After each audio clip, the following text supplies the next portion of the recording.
Joining me now is Ben Whiting, President and CEO at Orex Minerals. Good to see you again, Ben. Pleasure to be with you again, Mark. Now, we've talked before, Ben, about the company having a joint venture with Fresnillo in Mexico on the Coneto project and a joint venture with PanAmerican on the Sandra project, also in Mexico. And as far as Coneto, the last time we spoke, you said that you had 3 confidentiality agreements in place. So can you update us on any developments at Coneto? Absolutely. The Coneto project's right in the heart of the silver trend in Mexico.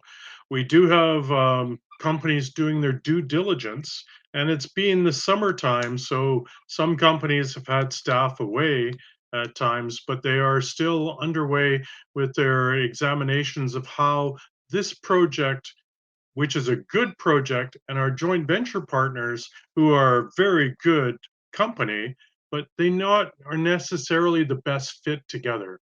Fresnillo is the world's largest silver mining company, and the Coneto project is in the right area for it, but does it meet the needs of the world's largest company? I personally think that it's better suited for a mid-tier producing mining company or a junior that wants to advance and get a solid foothold in the Mexican market. And so that's why Fresnillo and Orex are courting other suitors to come involved in the project. And that's what's underway right now.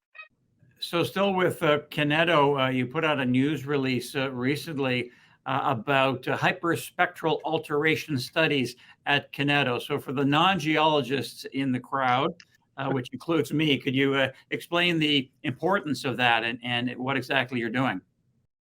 As you're aware, the silver and gold systems in Mexico, this particular style of mineralization is brought in by a hydrothermal fluid, so a hot water fluids that carry the minerals up through fractures and zones of weakness or dilation in the wall rocks. Well, those zones, when you bring this hot fluid up, they will have a tendency of altering the rocks surrounding the vein systems. And those alteration minerals will have a particular signature. So if we can detect the mineral signatures adjacent to the vein systems, we can also monitor where the hottest parts are, which show the upwelling zones on the property. As you're aware, there are over 40 veins on the property, and so you want to be able to target the exploration into the most promising areas. So we use a hyperspectral imagery that's beyond the visual range of imagery, often into the short wave infrared zones, will tell you about minerals that are associated with the emplacement of these veins. So we work beyond what your normal human eye can see, and that can tell us a lot about the process that brings in the gold and silver. Ben, as far as Sandra, the last time we spoke, you mentioned that Pan American, which was part of that deal to buy Yamana, and it picked up Latin American assets of Yamana. They had presented some of those to Orex Minerals. Are there any developments there? Are there any that you may be interested in? We are looking at those, but also I can point out as well that we've been approached by some other groups. There are projects both in Mexico and in Canada that are looking quite interesting as well. That our geological team will be examining. In fact, 3 projects were brought to us yesterday, and so it's an active time. The fall is often when people return back to their exploration portfolios and try to see how best to monetize or to bring in partners at various stages. And it's an active time for us as well. The projects in Canada have an advantage in that financings could be done with flow through money, which is not the case when we're dealing with Latin American projects. So perhaps a mixture in our portfolio would be the right thing going forward. Very interesting. It sounds like you're popular. Now, Ben, one of the news releases the company put out a while ago told us that you had secured surface access and core storage facilities at Sandra. Can you explain the significance of this, especially as it relates to having a healthy working relationship with the local community? It's absolutely crucial in any region that you have a strong working relationship with the local community. People often refer to this as part of ESG, environmental, social, and governance of companies, which is a very important part of companies' progress. In this case, the local community are very much on side for us to be working with them. One of the things that the local community is talking about is using that money to buy some firefighting equipment, the bomberos, the firefighting equipment for their local village. And so they can see that we are part of their community in that regard.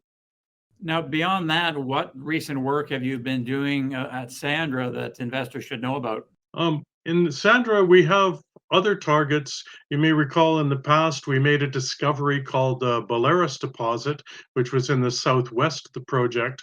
We've been looking at areas that are additional targets on the property. We see a mineralogical change as you move from the southwest in the Belarus deposit, which has about 33 million ounces of silver. The same types of rocks are, as we move towards the northwest, we are identifying those units, and we're seeing a mineralogical change to a higher temperature end members. So we're seeing more sulfides as we move towards the northwest. Jumping over to Jumping Josephine, your asset in BC, which you've called non-core in the past, and that you said you may be looking to sell it or find a joint venture partner. Do you have any updates for us on that? Yeah, Jumping Josephine, when I last spoke to you about it, the company that was looking at that is having some financial difficulties raising the money. So they have placed it's slowed down at this stage. We will be courting some other companies in the area. We don't have to rush on that because its assessment work has all been done so that we're well into 2025 for that project. There's no outflow to speak of on that project, unless we go back in there and start doing more exploration ourselves. I really think the best fit would be to combine it with some of the neighboring properties, and that's reason why we're making it available.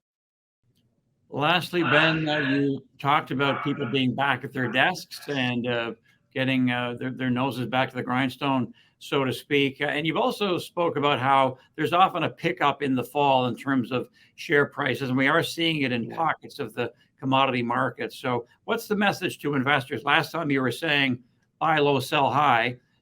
So where are we now? I guess to use another expression at this stage is it's like a coin. A coin has two sides. When companies are having some difficulties, particularly in the market space, that's on the problem side, but it also means both for companies and for investors, it means that there are opportunities out there. So problems and opportunities are two sides of the same coin. For a company, it would be the ability to access a new projects to add to the story. For an investor, there are many opportunities right now, and your advisors at Red Cloud can certainly tell the investors about that, about what companies are a good buy at this stage. And so it is the coin right now. It is opportunities that are out there in the market is certainly a key part of decision making right now. Thanks as always for your time, Ben, and for the update, and we'll see you down the road. I really appreciate it, and please give my regards to your whole team.